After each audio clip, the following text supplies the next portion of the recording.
Howdy, welcome to MMET 370. This is lab 10. In this lab, we can conduct refrigeration cycle experiments, and the title of this experiment is Evaporator Analysis and Coefficient of Performance. It's a lab activity. The objective is to perform basic energy analysis of a two-phase heat exchanger. In an ideal refrigeration cycle, we have four major components: a compressor, and condenser, an expansion valve, and an evaporator. The TS diagram and pH diagram is shown in the image. The schematics, process 1 to 2, we can observe an isotropic compression in a compressor. Where here is where liquid refrigerant is compressed isentropically from state 1 to state 2. So state 2 to state 3, we have constant pressure heat rejection in a condenser. State 3 to 4, throttling in an expansion device. Expansion devices comprise of capillary tube, hand expansion valve, thermal expansion valve, and other valves that can also be seen in the trainer. Process 4 to 1 is a constant pressure heat absorption in the evaporator, where absorption takes place, cooling takes place at the end of the cyclic process. The process is reversible and adiabatic. And that's all about the refrigeration cycle. This is a schematic of the experimental setup. We have four major components of this cycle: the compressor, condenser, expansion valve, and the evaporator. So as you can see, we also have other devices like the kill switch, the suction pressure gauge, discharge pressure gauge. We have different valves. We have metering devices like the capillary tube and the rest.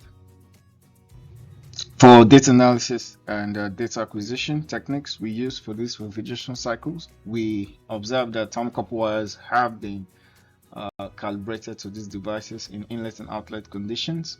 So we use the DAQ to collect these thermocouple wires which have been placed in the multiplexer and collect our temperature readings in real time. And these are the channels that we would calibrate in the multiplexer. When it's been calibrated, we'll be able to collect real-time data when we log on this DAQ through the Agilent software. So when the system is being run, students to collect this channel outputs signals as temperatures, and they use that for their data analysis. Then for mass flow rate, you use the rotameter, and there's a chart for us to get the specific pound per hour, kilogram per hour, the specific flow rate from the rotameter height. We always set the height at 45 mm for us when the system is at steady state. The inlet and outlet pressure can also be taken from the pressure gauges, and from the power meter of the compressor, we can also get the current and the voltage.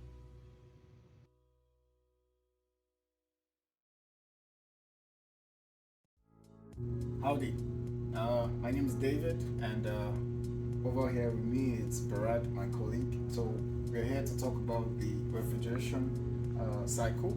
With us here, it's the refrigeration trainer. This refrigeration trainer we use for two lab activities. One is the evaporator analysis and coefficient performance, lab 10, and we also have the energy balance in a refrigeration cycle. So here we have a trainer, and the refrigeration trainer itself is based on refrigeration cycle, and the refrigerator has four major components. The first component is a compressor. You can see this is a compressor. It's used refrigerant R123, and the next component of refrigerator on the refrigeration cycle is the condenser. This is the condenser, and you can see that there below the condenser is the high pressure receiver where the refrigerant passes through before it gets to the condenser. The trainer helps us to be able to see the flow of the refrigerant. And you can see that there is a tube glass that we can be able to see the refrigerant. There's also a copper tubing, and the third component we have is the expansion devices. Here we can see the capillary tube And you can also see the hand expansion valve. You can see the thermal expansion valve. Here we also have the rotameter that can help us to, with the particular height, we can be able to estimate the flow rate of this refrigerant. And last but not least, the fourth component is the evaporator, where cooling takes place. This is the condenser part, the heat rejection region, and the evaporator part, the heat absorption region. We have all the other components. We have the compression discharge pressure gauge and compressor suction pressure gauge. For a startup procedure, if you come closer, this is a startup procedure for this trainer. You can see the different valve positions, open or closed. And from the first one is valve 1A, it needs to be closed. Valve 1A needs to be closed. So close, this is open in this direction, anti-clockwise. You open it clockwise, you close it. So it needs to be closed. So this is closed.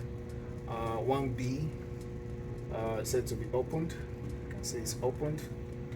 Valve 2, if you come down to valve 2 here, it says to be closed. You look at the description of if it's open or closed, the valve position. Valve 3 here, it says to be closed. The valve 4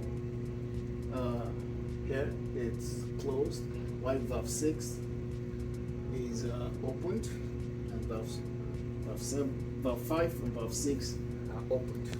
Then the next thing we have to do with the hand expansion valve closed, this is the hand expansion valve, this one, they want us to close it, we should turn on fan 1 and fan 2.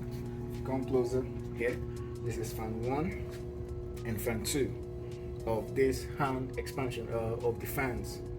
We have to close the hand expansion valve, then we turn on fan 1, fan 2, and the compressor. The compressor is the last part of it. Then the next is crack the HEV as the hand expansion valve, maintaining the steady refrigerant flow rate of 45 mm for 5 minutes. If you come closer, so this is the hand expansion valve. As the flow increases in the rotameter, I have to steady the height of the rotameter to 45 mm here. So it steadies to 45 mm, and I wait for 5 minutes for there to be a steady flow. So with all this, after waiting for steady flow, I need to go back to where these thermocouples of the inlet outlet part of these components are being recorded. So we have the data acquisition system Agilent at the back of the trainer. So you can see these are thermocouple wires attached to the back of the trainer, and goes to the multiplexer. So the multiplexer is attached with the DAQ, which can help us to collect real-time data when this experiment is being run. So this real-time data is being measured, logged onto the system, the Agilent software, and by the time the trainer has run for up to 5 minutes, we can now say that we have steady states. We can record those information and use that for our evaporator analysis and coefficient performance. We can also collect additional data if you come close. So here at the compressor side, we can collect the voltmeter, the voltage. So when this is running, it can give us up to 120 volts. And also at the ammeter, we can collect the amps here, and we can get something like at different flow rates when this hand expansion valve is half opened and when the hand expansion valve is fully opened. We can get when it's half open, we can get within the range of 6.6 volts, 6.6 amps, and when it's fully open, you can get within the range of 8.6 amps. So multiplying your current and your voltage can give us the power of the compressor. So with this analysis that I've done, and with all the parameters here that we're trying to collect, we can use that to run lab 10 and lab 11. So thank you. I hope you have a wonderful experiment.